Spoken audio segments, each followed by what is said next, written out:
Hi guys, welcome to my YouTube channel. My name is Busi N, and this video is part of a three-part series called Getting a Visa, specifically a visa to Canada. Before anything, I'd just like to preface and say I am not a licensed immigration officer, professional, or consultant. If you do need that advice, please do consult them. Consult those agencies, as they will give you more up-to-date information. I'm just giving you information as of 2024 based on the time that I did my application, and I mean, there might be a few things that have changed from that time, or a few nitty-gritties that are case specific to you. With that being said, I hope you're coming from my previous video, which is one of the most important steps part of this three-part series. If you haven't watched it, please do go watch. It's very important. It's the defining area, then this video, which is more detailed after you have established everything you need to in the first video, and there are some links that are going to help you within that. Without any further ado, let us get it going with this video on how to apply and what is basically needed during the application. There's also going to be a bonus segment within the video on the costs. How much did it really cost me just to get the visa done? This is excluding travel costs and other costs that I had to incur along the way. But please do watch, enjoy, like, comment, and subscribe. Okay, without any further ado, the first step. As I mentioned before, there's different case-specific things that you need per type of visa and permit that you get. One of the permits that I mentioned prior is the employer-specific permit. How do you get that? So, unlike all the other steps I'm going to tell you about, this steps requires something different to the first. And the first of that is to actually get a job. The employer-specific work permit only works if you already have secured a job within the country. And it's not that difficult. If you're an experienced person within the field, or if the market is looking for someone like you, then you're definitely going to get a job. The company in itself needs to get what is called an LMIA. Some companies are already LMIA approved, they have it. Other companies are going to get that LMIA during your hiring process. What an LMIA basically is, it's telling the government, the department, or whoever that, listen, we don't have the necessary skills within our country and we need to get this person from their country to our country. Where do you find the job? You can find the job on LinkedIn. There's another site called Job Bank, and you know what, the great thing about Job Bank is that it filters the jobs out for you. So there are some jobs that are just aimed at residents of the country, because not every employer has the capacity or really wants to go out there and get someone from another country to work within their space. However, there are some companies that are looking to do exactly that. So the Job Bank is great because it filters that information out for you and, you know, eliminates that step of explaining yourself on why they should hire someone who's international, right? Great. So you've gotten the job. In some cases, there is an agent that works hand in hand with the company to assist in facilitating you getting your work permit, because the company wants you as much as you want them. Sometimes the company will provide sponsorship, which is great, meaning that they'll pay for your travels, they'll pay for your permits, they'll pay for all you need in order for you to get into their country. However, other companies are like, okay, we've given you the job and now you need to get the documents and secure it. And sometimes they give you a time frame of, say, 3 to 6 months, depending on the processing duration advised by the agent, or depending on the grace that they have as the employer. But basically, that's the first and most important step when it comes to a closed work permit. For further information, you can find this on the reliable sites, which you will probably be using for any of the three permits or visas that I'm going to be talking about today. The next visa is a study visa. Although it's not specific to my situation, however, it's also one of those visas that need you to have some pre-documents in order to even apply for the visa. In terms of a study visa, it means you're coming into the country to come and study. What they need from you in this instance is that they need proof of registration or acceptance of sorts that you're going to be including with your application. So this normally goes out to university students, as it was something very different from my daughter, who's just 4 years old and at that time did not have proof of registration. So it was something very different, but it could be applicable differently to you. It's not, the study visa is not the focus that I'm going to be having today, but rather an open work permit as well as a visitor's visa. Now, the open work permit. An open work permit basically means you're coming into the country to come and work for any employer.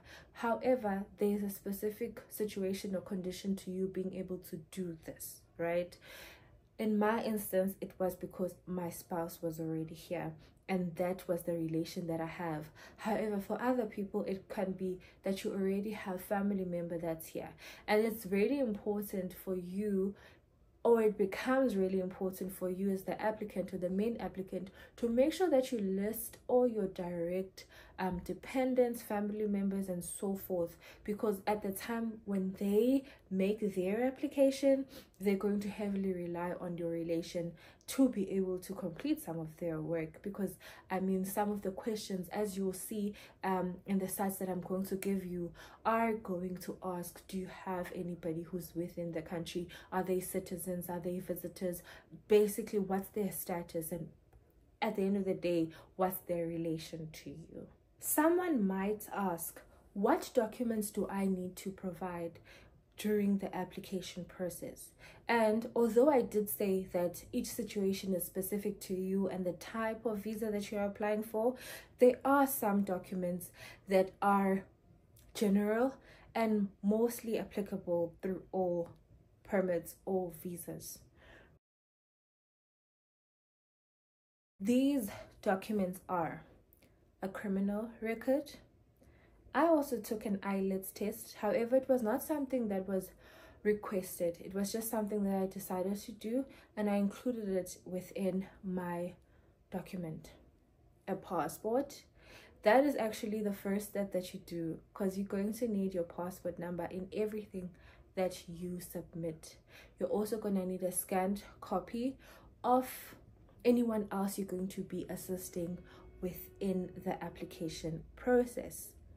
A medical, and this is going to be done by a licensed doctor that is recommended by the government or the IRCC website.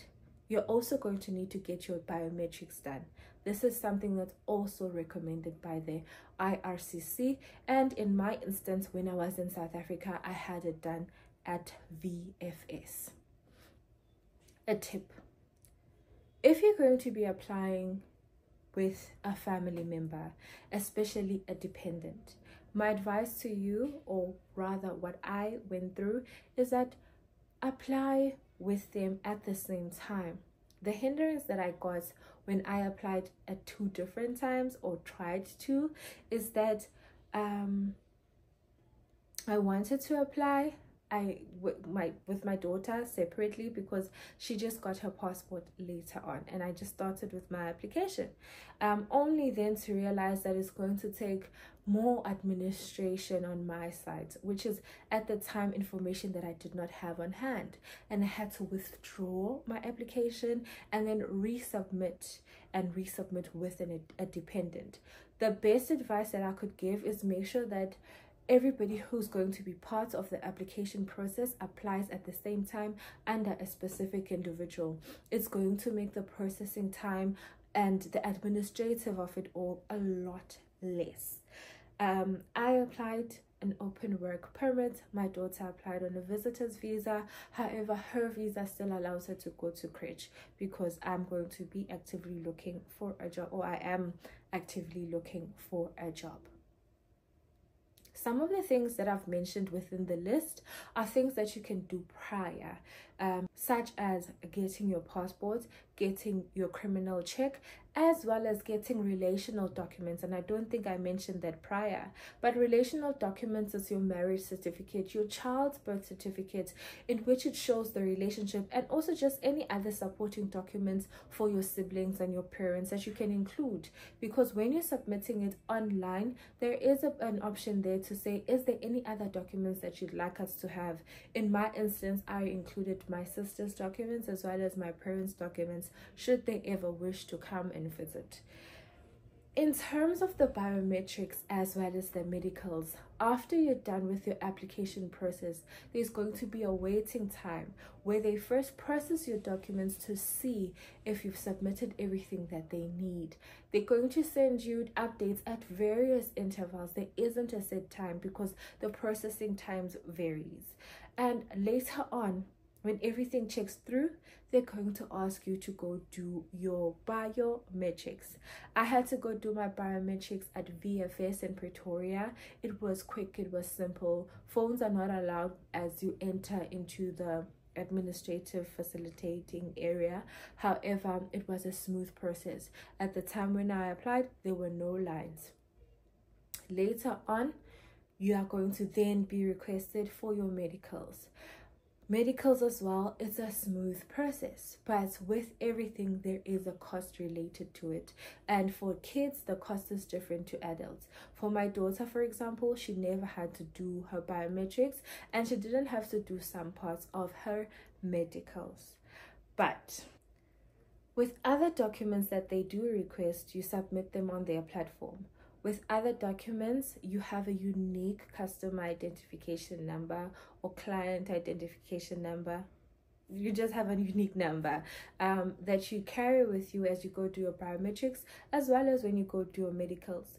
Because these people are recommended by the department you are applying to, they send the information directly to them. So you don't need to do the administrative hassle of getting the information and then forwarding it to them. Instead, you'll get an information or an email that tells you that they've received the documents and they're currently processing them, and most of the time you'll see a sentence saying awaiting the decision, and until then it's a waiting game. But again, it's very important for you to take this information with a grain of salt. Read. The sites that I've been giving you throughout this video are sites that you can go to get more information and to better understand what exactly you need to do to be able to get a visa. All I'm here to tell you is that it's not impossible to do this without an agent. In fact, the information that's available on the site is so detailed. So since you're at this part of the video, I'm going to give you a little breakdown on how much it actually costs me to do certain things within this application process. I'll be giving you the costs in rand, but on the screen you're also gonna see the costs in dollars, right? These are the costs separate to each other and based on different circumstances. The costs that I'm about to tell you are costs that are only applicable to an open work permit. In my instance, my daughter did a visitor's visa and they're roughly the same in some instances. However, she wasn't required to do some of the things I was required to do. So the first cost is a passport. That one you do it at Home Affairs. Mine cost 600 rand. The next three costs were together and were part of the application. So as I was submitting my documents, these are the costs that were asked for upfront before any processing of my documents could happen. An open work permit fee, which was 1,300 approximately, a work permit fee, which was 2,100 Rand approximately, biometrics, which were 1,200 approximately. This is going to differ. Like with a child, they don't need to do their biometrics, so they wouldn't be paying the 1,200 Rand. And if you're on a closed work permit, then you're not going to need to pay the 1,300 or 1,400 Rand for the open work permit fee. And you can see what I mean, that every cost is case specific. And then later on, they're going to require you to do your medicals. However, your medicals are not part of this initial application fee. There's something else, and you pay it at your travel department, doctor, agent, well, travel doctor. In my instance, for me alone, I paid 4,000 Rand, and it was blood, x-ray, and some physical check. It cost me 4,000 Rand. And last but not least, at the time when I was booking my flight in August or July, I booked it in July if I remember correctly, my flight for me cost 25,000 Rand. Was it for me and my daughter? I'll have to check. But the flight cost 25. No, it was just for me, 25,000 Rand. So as you can see, this is a lot. It's really expensive. You need to time your things properly. You need to budget for it. Please do join me in my next video, the last part of my 3-part series of I have my visa, now what? Because what I thought is that once you get your visa, you're done. You're going to your country and you're done, you're set. But there's also some other things that you need to get done when you arrive in that country. And I think for a lot of people who are independent and who don't have anyone else to rely on to help them with that, they will need this information.